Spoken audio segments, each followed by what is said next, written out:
Hi everyone, today we just wanted to show you how we make our own homemade cashew milk. We actually got this recipe and this idea from the Instagram account Natural Nutrition. I will link them in the description down below.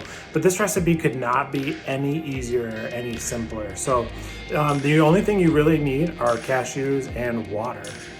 If there's an Aldi in your area, you can get them in the big tub. We usually get the unsalted, unroasted cashews, so just the raw cashews. This grocery store down where we are now does not have that, so we just get them out of the bulk section, but same thing, just raw, unsalted, unroasted cashews, and just water, like I said. We make it in this big mason jar. It is, I think, maybe 8 cups in total, but just the big one, and that's all you need. The recipe also says you could use like a little bit of like sea salt or Himalayan salt and a little bit of like maple syrup if you want for a little bit of sweetener, but we found that we just use cashews and water, and then we just use them for smoothie bowls. I have one pretty much every morning, and then just sometimes with cereal or granola or something like that, but that's it. So what we do is we take a cup of the cashews, we put them in a bowl, and we just fill it with tap water. I know you can use filtered water or something like that, but we just end up using tap water. So we let the cashews soak in the water for, I don't know, 3 or 4 hours. Sometimes we forget about it or something like that. It goes 5 or 6 hours, which we found doesn't really make a difference, but at least 3 to 4 if you're using just like standard tap water.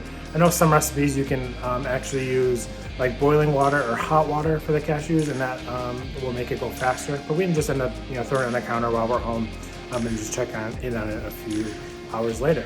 So after 3 or 4 hours go by, then what you do is we just load them into our NutriBullet blender cup. We just fill it just about to where it's covered with water, and then we blend that for a while till it seems like it's blended or when the blender shuts off. And then I usually add a little bit more water after that, just make sure it's really blended up.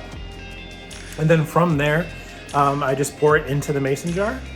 And then I just fill the rest up with water, give it a good shake, and just throw it in the fridge. I think the recipe says it lasts 3 to 4 days, 3 to 5 days, somewhere in there. We find that we kind of go through it in that amount of time anyway. But hope you like this video. Super easy recipe to make your own homemade cashew milk. Give it a try.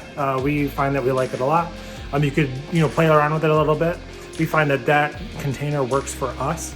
You could do maybe a little less water, a little more cashews to kind of get your consistency that you like for you. But that works for us. Hope you guys enjoyed. Give this video a like and a thumbs up, and please subscribe to our channel if you haven't already. Thanks a lot.